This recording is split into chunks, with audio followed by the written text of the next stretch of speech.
Since most of us were kids, we've been fed a steady diet of Disney princesses, romantic comedies, airbrushed magazine covers, and highly curated social media feeds. So if you feel like you're struggling with perfectionism, it's really no surprise. These days, people go to extreme lengths to show off their designer clothes, their fancy cars, their six-pack abs, and their perfectly posed family photos. And don't even get me started on the hashtag couple goals posts that permeate social media, with couples with their perfectly bronzed skin posing together at locations around the world, talking about how incredible their soulmate is and how perfect their relationship is. We're constantly inundated with this message that everything has to be perfect all the time, always, or there's something wrong. Now, I know I'm being a little cynical, but honestly, the pressure to be perfect is robbing more people today of their happiness and fulfillment in their life and in their relationships than at any other time in history. So today I wanted to share with you a clip from a conversation I recently had with perfectionism expert Dr. Menije. In this clip, she talks about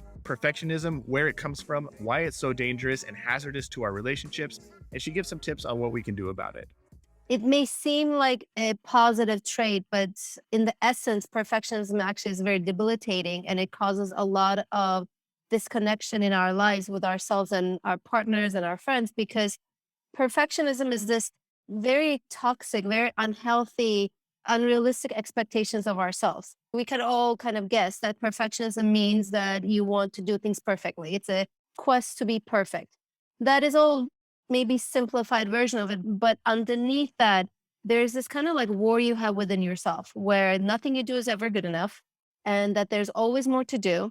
And any mistakes you made are very catastrophic. So, as you can tell, when you're struggling with perfectionism, your perception, interpretation, observations of yourself, other people, what you're going through, what you're feeling is very unkind and out of balance. So with perfectionism comes a lot of self-loathing and inner criticism. But I think it's good to say that perfectionism is having an unrealistic and high expectations of yourself to always do more.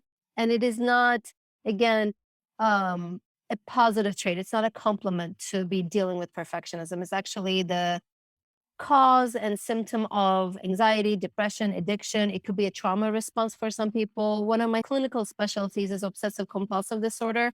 And we see that with people with OCD, they tend to also strive for perfectionism. So we see it in all sorts of mental health issues. It's not, again, a compliment. In the context of relationships, what does perfectionism look like, and what's going through the mind of a perfectionist when they show up in a relationship? Yes. So to explain that, I think one of the things I like to reference is the multidimensional model of perfectionism by Dr. Hewitt and Dr. Flett. They are kind of like the founders in creating this model that said there is self-oriented perfectionism and there's other-oriented perfectionism, which, as the name describes, you can direct your perfectionism at yourself or at the other person. So self-centered perfectionism means I have to be the perfect partner for you. I have to be the perfect cheerleader for you. I have to be always available for you when you need to talk, when you need to go for a hike. So what that means is that very traditional traits like putting their needs in front of yours and taking care of their needs first and not setting boundaries and not saying no because you don't want to hurt their feelings, not confronting them.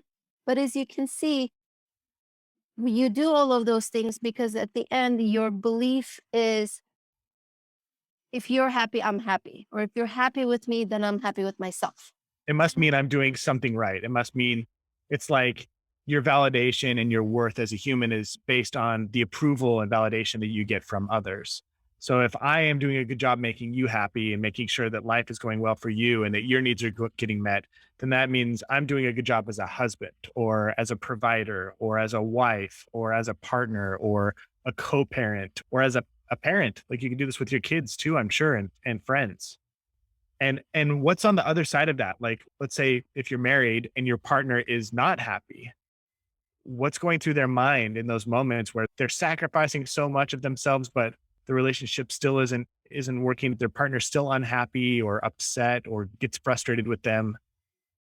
So if you're stuck in your perfectionism, sadly, the conclusion you make is, I must be doing something wrong.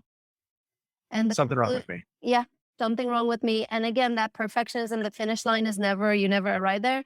You simply say, I'll have to do better tomorrow, or I have to do more for you. How can I take more things off your plate and put it on my plate? And as you know, the healthy boundaries in relationship is knowing what's ours and what's not, right? That the phrase of what's in my control and what's not. But with perfectionism, that's all very blurred. And the line is very poorly drawn where everything is my fault, everything is my responsibility to fix. I have to make everybody happy. So yeah, I think it really comes down to, again, a poor distribution of responsibility with perfectionism, where they feel like everything is my fault and very little is, like they give very little accountability to other people. But the second part of the other centered perfectionism is when they expect their partners to be perfect. Hmm.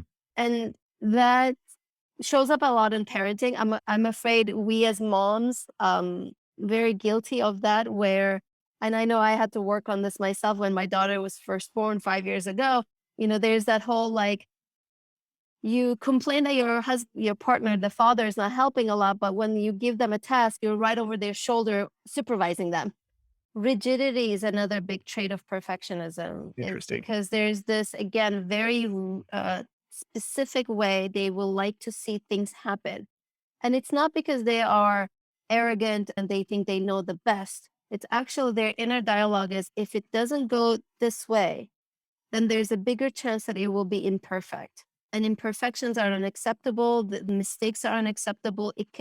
I cannot, like a perfectionist says, I cannot take a chance of it being less than 100, because even 95 to me means it wasn't 100. Yeah. It's a very all or nothing thinking. Just a side note, when you hear that kind of inner dialogue. But coming back to the relationship, perfectionism shapes the way you treat your partner, the way you praise them, because technically you don't praise them enough, because for you it's never good enough the way they cooked. You get upset that they went to the grocery store and came back missing the milk or the egg.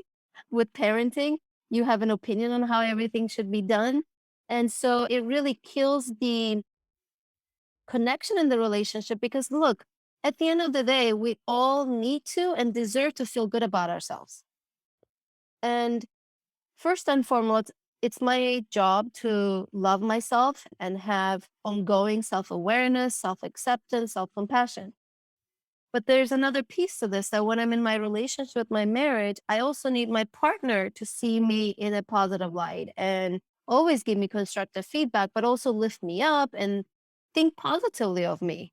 So no matter how good I feel about myself, if I'm in a relationship where my partner is always showing me cup as half empty, then it's eventually going to get in our way of Hmm. connecting with each other. If you are interested in checking out the entire unedited interview with Dr. Menije, there's a link down in the description with details. Now, I don't know about you, but after listening to her, there are a lot of things that I could be doing to start taking ownership and responsibility for some of my own perfectionistic tendencies in my relationship. And I hope something that you learned today made a big enough impact on you that I earned your subscription. I'm Nate Bagley, and I'll see you next week for another tip on how to make your relationship better today than it was yesterday.